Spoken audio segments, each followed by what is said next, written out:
transportasi, baik darat, laut, udara maupun kereta api, ini juga sudah dipersiapkan sarananya, termasuk prasarana pendukungnya, apakah bandara, dermaga, stasiun, terminal, dan lain sebagainya. Ini benar-benar bisa mengakomodasi diperkirakan 110 juta masyarakat yang akan melakukan mobilitas.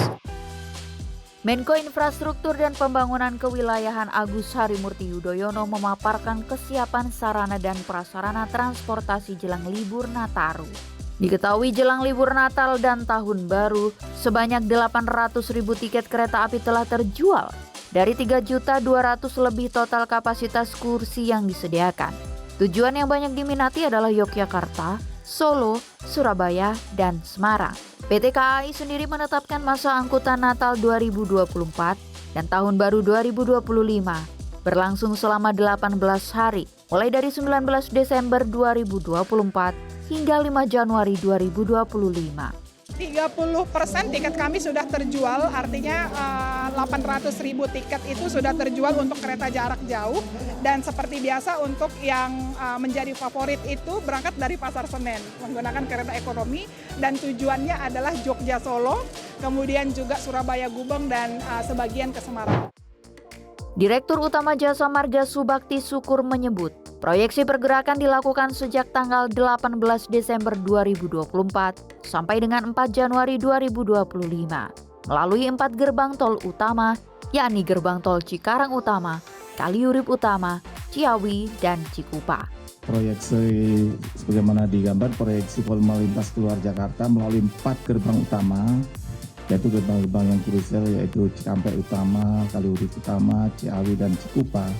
Selama periode libur Nataru nanti ada sebesar 3,06 juta kendaraan atau naik 17,9% terhadap normal. Jadi itu yang keluar Jakarta, dan kalau dibandingkan periode Nataru sebelumnya naik 2,4%.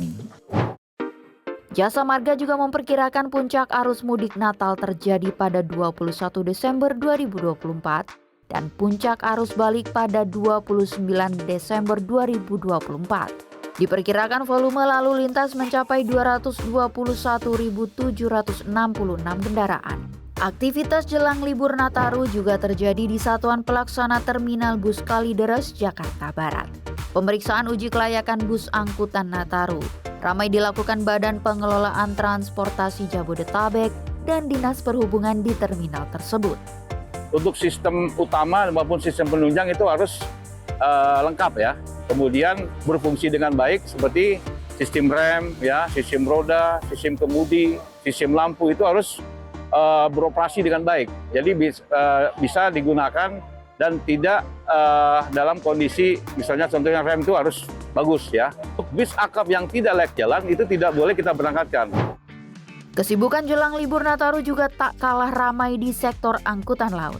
Seperti pada Otoritas Pelabuhan Bakaheni Merak yang diketahui sampai menambah jumlah dermaga. Dermaga tambahan ini digunakan sebagai alternatif untuk mengurai kepadatan kendaraan di Pelabuhan Bakaheni, terutama jika terjadi cuaca buruk. Kejadian TBP itu membuat kita mencari alternatif sehingga pengguna jasa baik dari sisi Merak maupun dari sisi Bakahuni dapat terlayani dengan baik. Yang sudah dilakukan oleh pakai SOP dengan segala pertimbangan, dengan memperhatikan kondisi teknis dan lain-lain, bahwa alternatif dermaga Wika siap untuk digunakan. Dan ini ke depan bisa menjadi dermaga alternatif yang bisa kita gunakan sepanjang waktu dalam momen-momen tertentu, baik itu hari libur angkutan Natal seperti sekarang ini, angkutan Lebaran, atau Idul Adha. Bali yang kerap menjadi destinasi utama saat situasi seperti ini, disebut akan mengalami lonjakan penumpang di Bandara I Gusti Ngurah Rai Denpasar, Bali. Pihak bandara telah mempersiapkan berbagai langkah antisipasi guna menghindari penumpukan penumpang. Nah, jadi di masa periode tanggal 18 sampai tanggal 5 Januari, kita prediksi tanggal puncaknya lonjakan penumpang itu di tanggal 20 Desember. Tanggal 20 Desember, tanggal 26 Desember, tanggal 29 Desember, sama tanggal 2 Januari.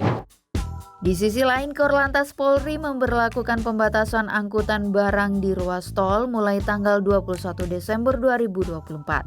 Operasional angkutan barang di ruas tol hanya diperbolehkan mulai pukul 10 malam sampai 6 pagi. Selama operasi Nataru nanti ya memang kita ada pembatasan angkutan barang ya. Kita batasi mulai tanggal 21, nanti kita batasi operasionalnya. Di jalan tol ini sampai dengan operasi selesai tidak boleh masuk jalan tol. Kemudian di arteri itu ada window time untuk kendaraan barang itu hanya pukul 22.00 sampai 05.00. Selain memantau kesiapan angkutan menghadapi libur panjang akhir tahun, Wakil Menteri Perhubungan Republik Indonesia Suntana meminta seluruh pihak terkait untuk menyiapkan langkah antisipatif menghadapi potensi bencana di berbagai titik. Bencana alam itu kadang-kadang sangat susah diprediksi. Gelombang angin, hujan, badai kadang-kadang.